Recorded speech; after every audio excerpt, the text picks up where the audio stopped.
Cannabis has carried a heavy reputation for almost a century. It was painted as a corrupting force, criminalized at scale, and treated more like a threat than a plant. In the eyes of the law, it sat beside heroin and crack cocaine. In the eyes of the public, it became taboo. But today, things are changing rapidly. More and more countries are legalizing or decriminalizing marijuana. Germany, for instance, recently passed legislation to allow recreational cannabis use. Public attitudes have shifted, and science is finally catching up. Part of this shift comes from a realization: compared to alcohol, a legal substance that contributes to over 3 million deaths every year, cannabis seems far less harmful. It doesn't cause liver failure, fatal overdoses, or aggressive behavior. So, naturally, people began asking, why was weed ever illegal in the first place? However, in correcting one injustice, we've begun leaning too far in the other direction. Cannabis went from being viewed as a menace to being treated like a miracle. For a while, it felt like all we heard were the upsides: pain relief, stress reduction, enhanced creativity, deeper sleep. But the truth, as always, lives somewhere in between. Now that cannabis is being accepted into society and policy, we owe it to ourselves to look at it clearly. Not with fear, not with hype, but with honesty. Because weed is a drug, a powerful one that affects the mind and body in complex ways. And like any drug, it has both benefits and consequences. So, let's walk through the current science. Let's explore what we know, what we're learning, and what we still need to be careful about. The main chemical behind cannabis's effects is THC, tetrahydrocannabinol. THC binds to receptors in the brain responsible for memory, pleasure, time perception, and movement. It alters your awareness, calms your stress, makes food taste incredible, and makes music feel spiritual. But as with any chemical compound, dosage matters.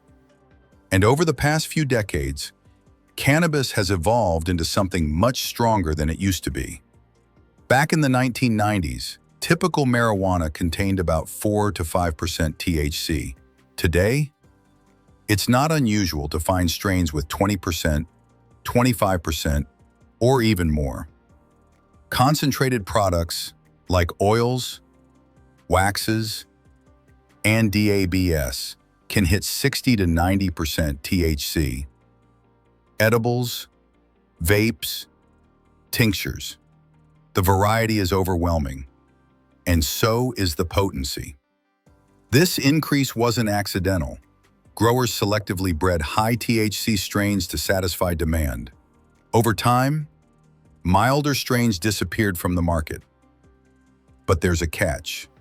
Nearly all negative side effects of weed are made worse by higher THC content.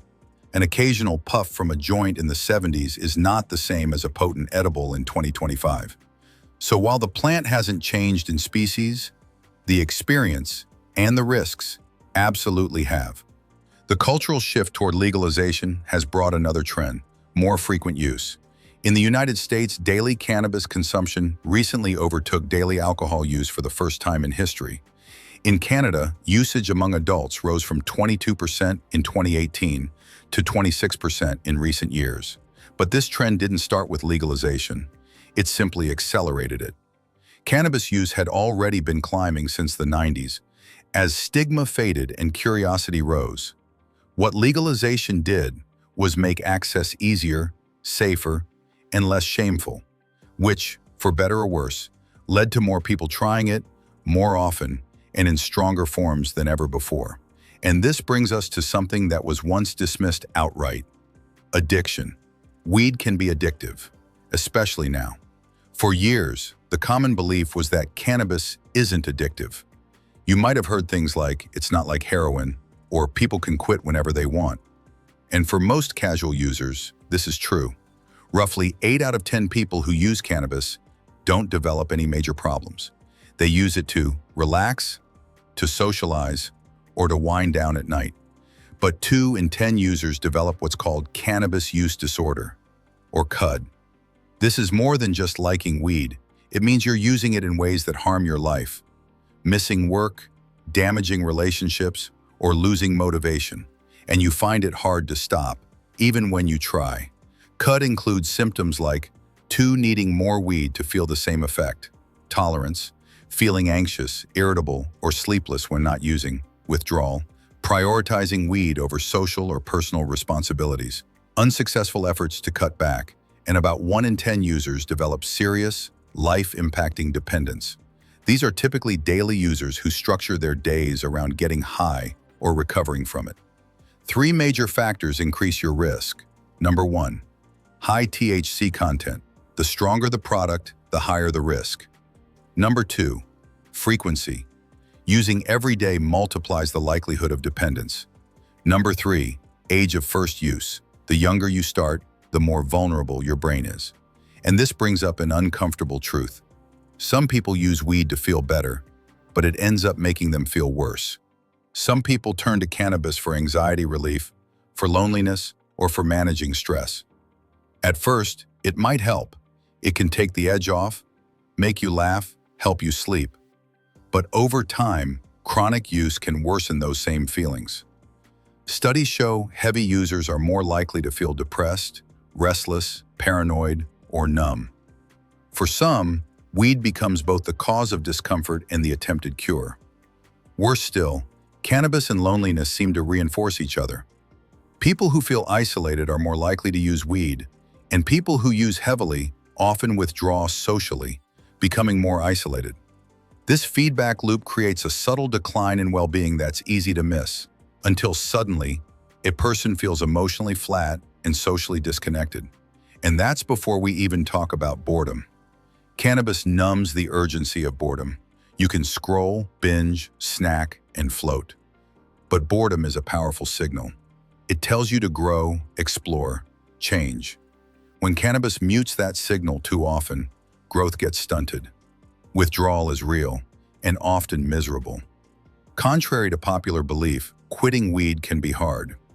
The withdrawal symptoms aren't as extreme as quitting nicotine or alcohol, but they can still be disruptive. Symptoms include headaches, chills or mild fever, difficulty sleeping or vivid, disturbing dreams, nausea or upset stomach, anxiety, irritability, or even panic, lack of motivation or a sense of emptiness. These symptoms usually begin within a few days of stopping and can last anywhere from a week to a month, depending on how much you used and for how long. That sense of blah you feel after quitting, like life is dull and gray, is part of your brain recalibrating its reward system. This makes relapse tempting, not because of craving, but because the world temporarily feels lifeless without the high. Heavy, sustained cannabis use appears to impact the brain's structure and function, especially in areas related to memory, attention, learning, and impulse control. Studies show that long-term use may shrink gray matter in key regions, slow information processing, and impair decision-making. Now, some of these effects seem to fade after quitting. Others might linger for years or be permanent. We just don't know yet. That's what makes it tricky. Cannabis is hard to study, especially over decades. What we do know is this: the risks are far higher for teenagers. Teen brains are still under construction. THC interferes with critical development pathways, especially those governing emotion, motivation, and judgment. Teens who use cannabis heavily are more likely to drop out of school, struggle with memory and focus, develop chronic anxiety or depression, report lower life satisfaction, experience long-term cognitive issues. Most concerning, early cannabis use is linked to increased risk of psychosis and schizophrenia, especially in individuals with a genetic predisposition. And again, the earlier the use and the higher the THC, the greater the risk. For teens, cannabis isn't just a bad idea. It can alter the trajectory of their future. So what's the verdict? Cannabis is not evil. It's also not harmless. It's a drug, and like any drug, it affects different people in different ways. Some will use it occasionally and benefit. Others will use it often and struggle. Legalization gives us an opportunity, not just to remove stigma and criminal penalties, but to finally be honest, to educate, to research, and to give people the facts. If you choose to use cannabis, wait until you're older. Wait until your brain and body are fully developed. And if you already use often, ask yourself, are you using it to enjoy life or to escape it? Moderation isn't just safer, it's more satisfying. Because if you use less, it actually works better. Freedom means access, but also understanding. So let's keep talking honestly about weed.